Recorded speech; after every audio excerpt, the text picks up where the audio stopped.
Good morning, this is Jackie talking to you from the Stitchin Post. Today our demo is going to be on face masks, and we're concentrating on holiday masks. And so this is the one that I'll be showing you how to make. Okay, and this is size small. So to begin with, we have templates here. There are 3 acrylic templates that come in our pack here. They're called Fantastical Fusions. And here are the 3 sizes. There's a small, a medium, and a large. So I just had the small on. Let me show you that again. Here's the small, okay? I like that size. It's also reversible. You can make it reversible. I'm going to show you how to do that. This is the medium. This is the medium. It's a bit bigger. Too big for me. The nose piece is a little too high, but it's comfortable. So if you have a bigger face, this would be great for you. And then here's the large one. So if there's a guy in your life, this is going to fit him and maybe another person in there too. It's big. But there are some big dudes out there who need some big masks. And here is your perfect answer to it. So I'm going to show you how we do these. So to begin with, I started with fat quarters. I wanted to see how many I could get out of fat quarters. So I took 2 fat quarters, and you need 2 pieces. You need 2 pieces for the front and 2 pieces for the lining. So I fold my fat quarter in half, right sides together. These are not directional, so this is really easy for you to do it this way. If it's directional, you'll have to lay it flat and cut accordingly. But you can lay both of these together like this. Lay it on your cutting table. And then you can take whatever size you plan on making. If you're doing a small, medium, and large, which I actually started out with, you actually can get one of each of these easily on the fat quarters. Okay, see? Each one of those will give you a mask, your lining and then your front and 2 pieces of each, okay? So, and then you can just actually cut that with your rotary cutter. I'm not going to cut it out, but you can just cut these out, stand up and do it. Super easy. Now, if you're doing small, you can actually get 5 of them. There'll be one here, and one here, and one here. 5 easy, maybe 6 if you really mess around with it. So, pretend I cut it out, and this is my cutout one right here, okay? I got my 2 pieces for my front and my 2 pieces for my lining. You're going to start by sewing the seam. This is basically the only directions they give you in the pattern, because there's not really a pattern, it just tells you how to do it. So you put this seam in here. I didn't back tack on the first ones because it didn't tell me to, but you really need to back tack at the bottom and at the top on both pieces, because the stress on those 2 seams is going to be tremendous as we get along here. Now, in the directions it tells you not to press the seams flat. I didn't the first time, and because I didn't back tack on these, those seams pulled apart with the first mask that I did. And it left a little pinch in, let me find it real quick. There's one that has a little, see the little pinch here? Right there, right there. And I decided that was because I didn't open them up. So what I did is I actually cut a 1/4 inch on the little, see the little 1/4 inch in on each seam. I have it reinforced. So when I go to put them together, again, you're going to put them right sides together, and you're going to pin them, okay? And I start pinning at the top, and then pinning at the bottom, and then I pin the rest of the way around. So here it is pinned open. Notice the seams are pressed open, and I double pinned them so that they'll stay when I go to sew it. And, well, we're going to get to that in a second. Now, the elastic. You can put your elastic on the outside of your mask when it's completely finished, or you can insert it right now inside. If you put it inside, you actually have a reversible mask. And I think that's an added attraction to these masks. I really like the idea that it's reversible. You could put a holiday fabric on the outside, and then on the inside you could put like everyday fabric, and so they can wear it, I don't know, for the next 3 or 4 months. Okay. So, elastic. Cut your elastic pieces from 6.5 inches to 7 inches. And you might actually want to cut them a little longer than that.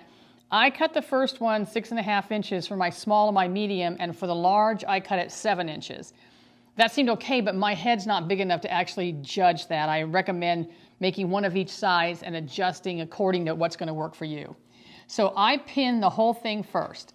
Then I go back, take the pins out of the end, slide my elastic in. This is the most time-consuming part of it, I believe. I pin the elastic in there, and I don't want a twist in my elastic going around my ear, so I pull it around. Oops, sorry. Okay, I pull it around, and see there's no twist in there, and I pin it in here. Okay. Now, I try to pin it a 1/4 inch up from the corner. Okay.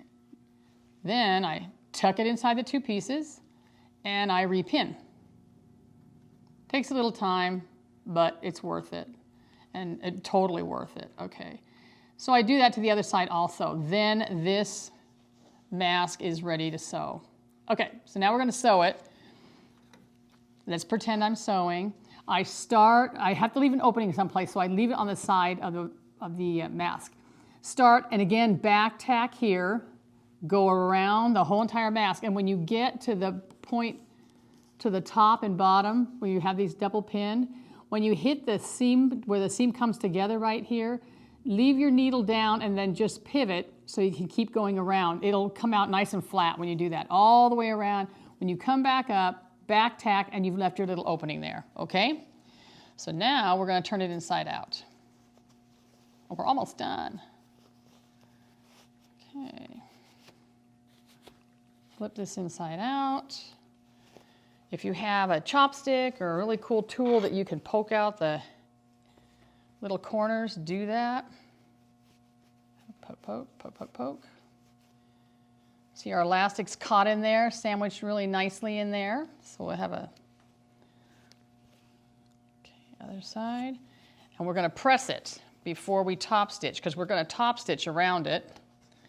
Oh, we'll do this side so you can actually see it. We're going to top stitch and close the opening at the same time, so there's no hand sewing anything. These actually go really fast. Okay, so check this out, the elastic that we have, and we have some really cool colors that we just got in, so you got all kinds to choose from, and we also have white. You can actually iron over the top of that, and it's not going to melt. I don't guarantee it's not going to melt, but it's not melting right now. So, okay, tuck all the little edges in here. I press my little sides first. Okay, get a nice little seam there. Then I do the other side, roll it out so that it's nice and even. And then you're going to go around the whole outside of the mask. And you just need to roll those seams until they lay nice and flat. This is cut on the bias, so it actually should make a nice even turn there. Yeah, there we go. Okay. Roll the bottom. Okay. Coming along, coming along. Get a matching thread, and then you can top stitch over the whole entire outside of the mask. Okay? So, after you top stitch it, this one's been top stitched, okay? We've top stitched all the way around the whole entire thing. Then you want to actually press the center of it. And I just kind of do this, because there's really no way to, you can't lay it flat. You don't want to. It's supposed to have that nice curve in there for your face to fit in there.